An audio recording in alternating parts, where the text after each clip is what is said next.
Hello friends, easy to cook में आपका स्वागत है। आज हम बनाने जा रहे हैं बहुत ही टेस्टी मूली सांभर की रेसिपी।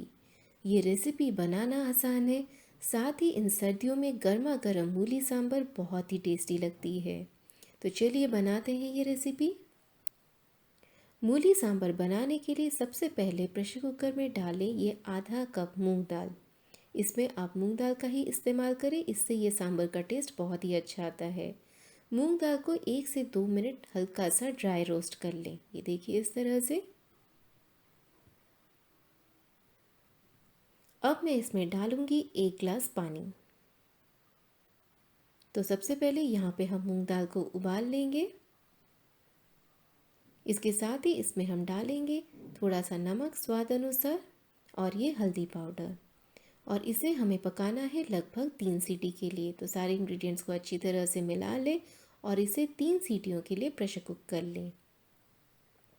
तो ये देखिए यहाँ पे 3 सीटी लग चुकी है, मूंग दाल भी अच्छी तरह से पक गया है। तो अब चलते हैं बाकी के प्रोसेस पे। सबसे पहले कढ़ाई में तेल गरम करें। इसमें मैं इस्तेमाल करी थोड़ा सा सरसों का लगभग आधा चम्मच, और अब इसमें मैं डाल रही हूँ यहाँ पे ये 2 कटे हुए मूली। मैंने 2 मीडियम साइज़ के मूली लिया है, जिसे हमने इस तरह के पीसेस में काट के रखे हैं। तो मूली को 3 से 4 मिनट हाई फ्लेम पे अच्छी तरह से आप फ्राई कर लें। तो इसमें भी थोड़ा सा स्वाद अनुसार नमक डाल देते हैं और ये थोड़ा सा हल्दी पाउडर। तो बस अब 2 से 3 मिनट अच्छी तरह से फ्राई कर लें।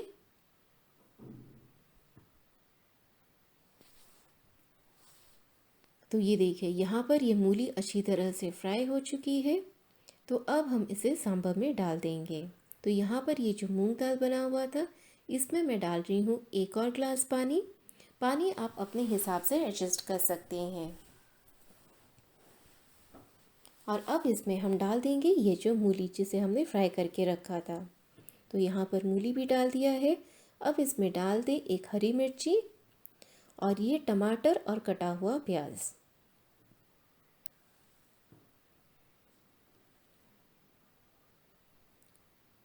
इसमें मैं डाल रही हूँ यहाँ पे सांभर पाउडर। लगभग 2 से 3 बड़े चम्मच सांभर पाउडर का इस्तेमाल किया है मैंने। और ये थोड़ा सा हींग डाल देंगे इसमें, इससे इसका टेस्ट बहुत ही अच्छा आता है। तो सारे इंग्रेडिएंट्स को अच्छी तरह से मिला लें। अगर आपको पानी ज़्यादा चाहिए तो आप थोड़ा सा ज़्यादा भी डाल सकते हैं। तो मैंने यहाँ पर 1 और ग्लास पानी डाल दिया है। अब इसमें थोड़ा सा और नमक डाल देते हैं स्वाद अनुसार। ध्यान रखें कि पहले भी हमने दाल में और मूली में नमक डाला था, तो इसे भी हम 3 प्रेशर कुक के लिए कुक कर लेंगे। तो ये देखिए ये तीसरी सीटी लग चुकी है यहाँ पे। तो यहाँ पर मैंने इस प्रेशर निकल किया है। तो ये देखिए ये गर्मा गर्म सांभर जो है अब ये तैयार है। तो बस अब इसमें हम तड़का लगाते हैं। तड़का लगाने के लिए यहाँ पे लहसुन, हरी मिर्ची और ये सूखे हुए करी पत्ते का मैं इस्तेमाल कर रही हूँ। अगर आपके पास फ्रेश वाले हैं तो आप उसे भी डाल सकते हैं। तो वही सेम कढ़ाई में हम यहाँ पर ये लहसुन की कलियाँ डाल देंगे। लगभग 4 से 5 लहसुन की कलियाँ लिया है। 1 हरी मिर्ची इसमें इस्तेमाल कर रही हूँ और इसके साथ ये सूखे हुए करी पत्ता। तो सारे इंग्रेडिएंट्स को एक बार अच्छी तरह से ये देखिए इस तरह से फ्राई कर लें, और फिर ये तड़का हमें डालना है सांभर पे। तो यहाँ पर ये तड़का बिल्कुल तैयार हो गया है। तो इसे अब हम यहाँ पर इस तरह से सांभर में डाल देंगे और इसे एक बार मिला लेंगे।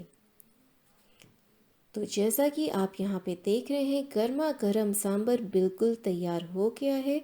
आप इसे ऐसे ही परोसें। ये सांभर ऐसे ही बहुत ही ज़्यादा टेस्टी लगती है। तो फ्रेंड्स, अगर आपको आज की ये रेसिपी पसंद आई है तो मेरे कमेंट सेक्शन में ये बताएं कि आज की रेसिपी आपको कैसी लगी। इसे आप ज़रूर ट्राई करें। इसे आप गर्मा गर्म इडली, डोसा किसी के साथ भी ले सकते हैं। अगर आपको हमारी रेसिपीज़ पसंद आती है तो प्लीज़ चैनल को लाइक, शेयर और सब्सक्राइब करना ना भूलें। बहुत बहुत धन्यवाद।